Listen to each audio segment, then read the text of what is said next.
Okay, hi again everyone.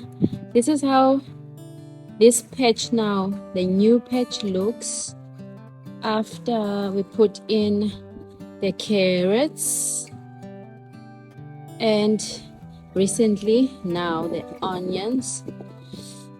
And let's move over to this side, and here we have alternative rows of basil.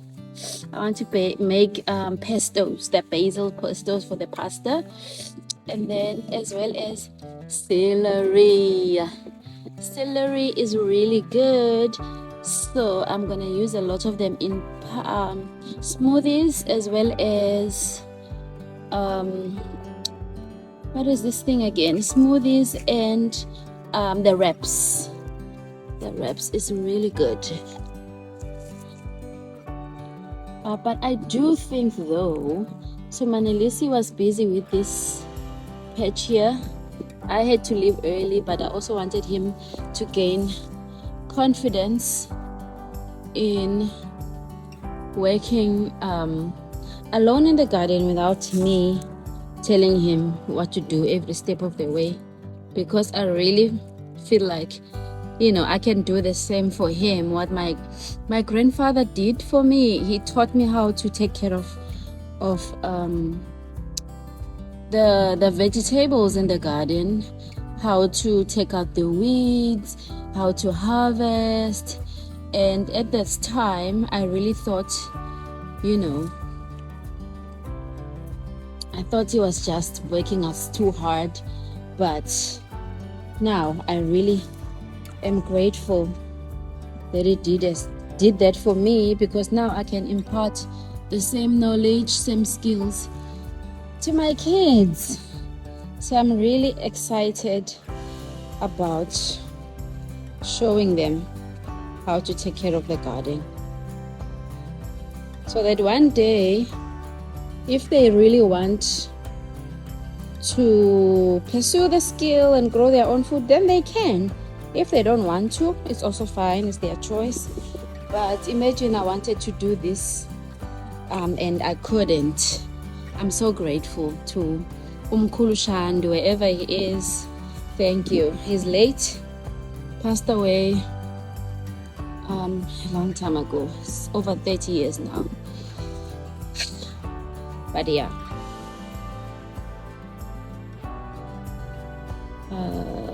actually I think it's over 20 years, not 30. Yeah. So there's one more mini patch that I want to show you, where we put in this, I don't know if you say thyme or thyme, the one you put in your soups and your curries. So here it is.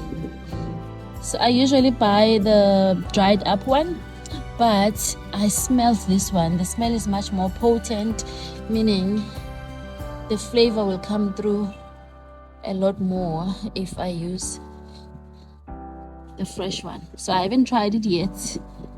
We'll try it very soon, you know, to use the fresh one.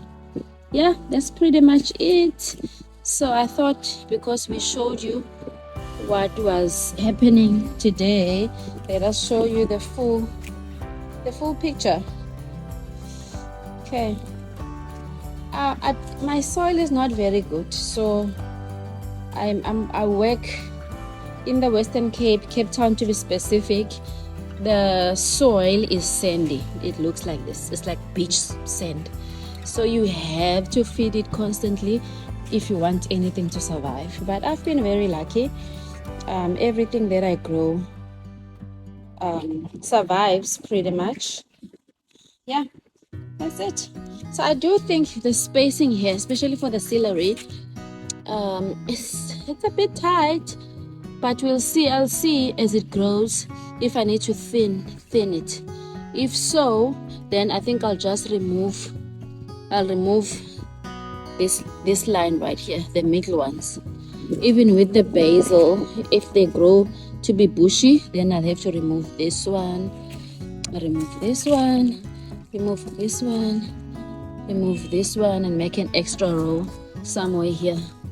still have a little bit of space. But the thing is, my garden, I've got big dreams, big ideas for this garden. So I just pack it as much as I can with a lot of veggies. You see, so I've got carrots here. It might need thinning. I'll see as it grows.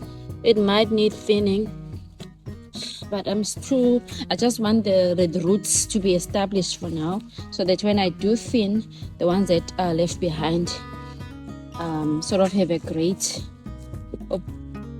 chance to survive. So when I was planting a lot of them here, there's a gap here, so they were really small. I don't know if it's because some of them didn't survive or what's going on, but I see the stuff like growing so small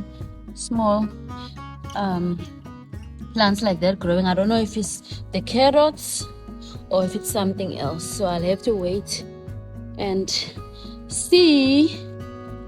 Patience is needed in the garden. So for now, this is how the garden looks. Not much going on, but I'm building it as we go.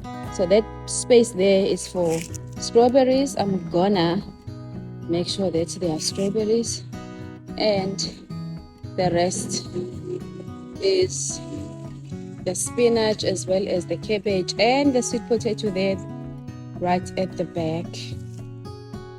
So yeah, on the cabbage, because the cabbage is very finicky, the aphids really have a field trip in the garden. You must always look out for them and scout as much as you can. Scout for pesticides, or for pests, sorry. Scout for pests without really using pesticides. So the cabbage is growing nicely for now. So what I had decided to use, if it really gets out of hand, the aphids, that is, I use neem oil in water. I see now that you can make your own baking powder, oil,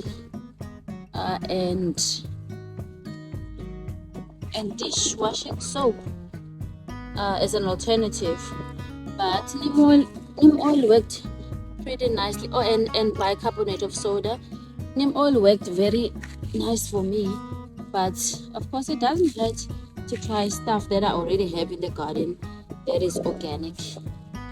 So yeah, because you see this one, look at the center there, something is definitely eating up the center, and the center is where your head needs to grow, and you need to protect that area right there.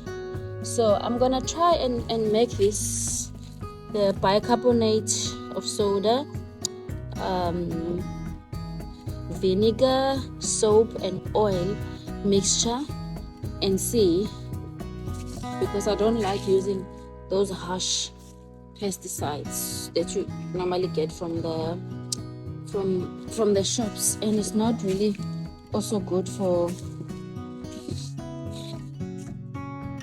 us when we have actually eat the cabbage, to be ingesting extra chemicals.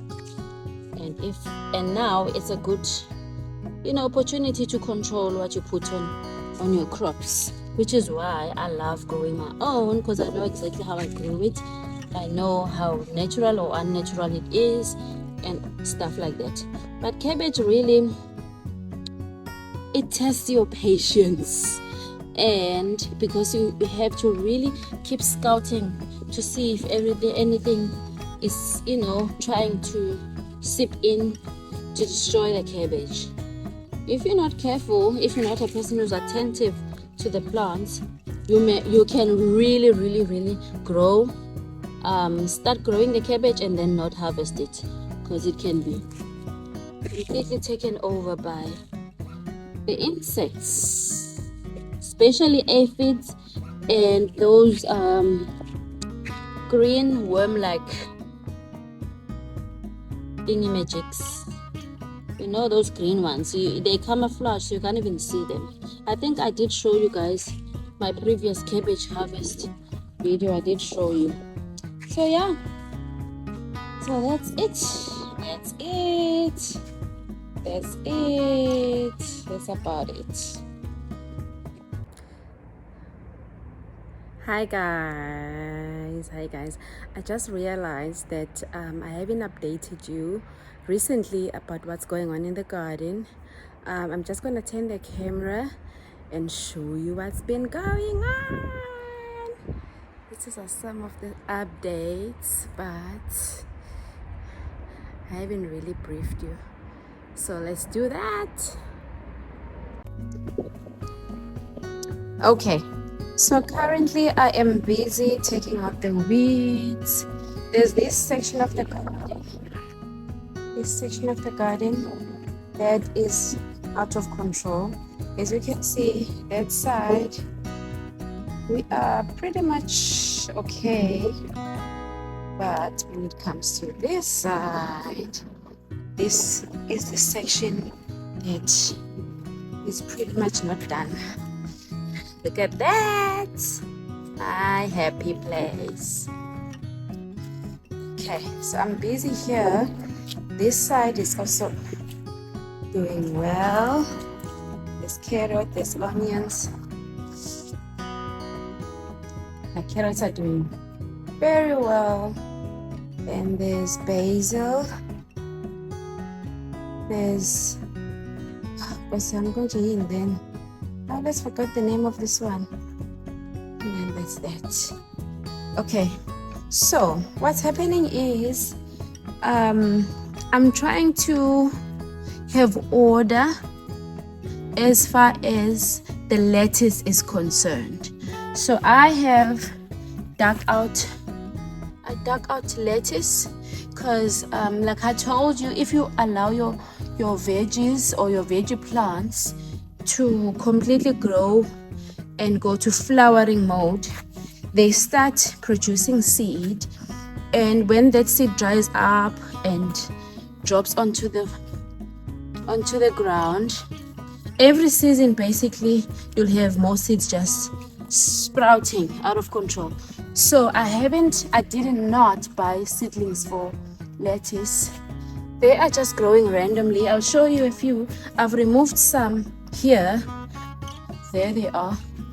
These grew randomly, not planted by me. Nature just provides. See, if you're kind to nature, nature always gives back. So these I got back from nature. Thank you, nature. It's like a lot of them. I even stepped on top of that one. There's more. There's more. There's more. There's more. So what I'm doing is I'm gonna dig out all of them and then just put them in one place for more control and for more order around the garden, because I need the garden still. I need to fill it up with a lot more veggies. So if this lettuce is growing out of control like this, it's gonna be difficult for me. I like things to have each and every veggie plant to have its own home, so to speak. And I still have Musa. There's my helper, my garden helper. He's wearing white, so I don't know how is he going to help me in the garden wearing white. So I still have all of those to transplant. All of these. As I told you earlier on that didn't have enough time to grow my own, so I bought the seedlings this time around. This is baby spinach. So I still have all of this to transplant. So I need this place. This spot right here. So yeah, it is busy out here. And of course my queen keeps rising and rising. Okay. It is Sunday morning, and today we are checking out the garden. And I decided this is Sunday morning, just before you go to church. I decided to come out here for fresh air. This is the baby spinach over here. Baby spinach, baby spinach, baby spinach. It's still very small. I just put them into the ground. So, but I think the roots are taking nicely because the spinach is growing very well. And this is the lettuce that I put in the other day. Look at that. And of course we've got a choir of birds in the background because it's still in the morning, so they are singing. Lettuce, lettuce, lettuce all around, all around. And of course our avocado tree, that's how big it is now. That's the avocado tree I showed you guys the other day. But today really there's a lot going on in the garden, like a lot. But today we're only concentrating on this side over here. I wanna cook cream spinach later on. So that's what we're doing. Thank you so much for getting to this part of the video, which is the end. Thank you for your support. Don't forget to like, share, and subscribe, of course. Until the next one.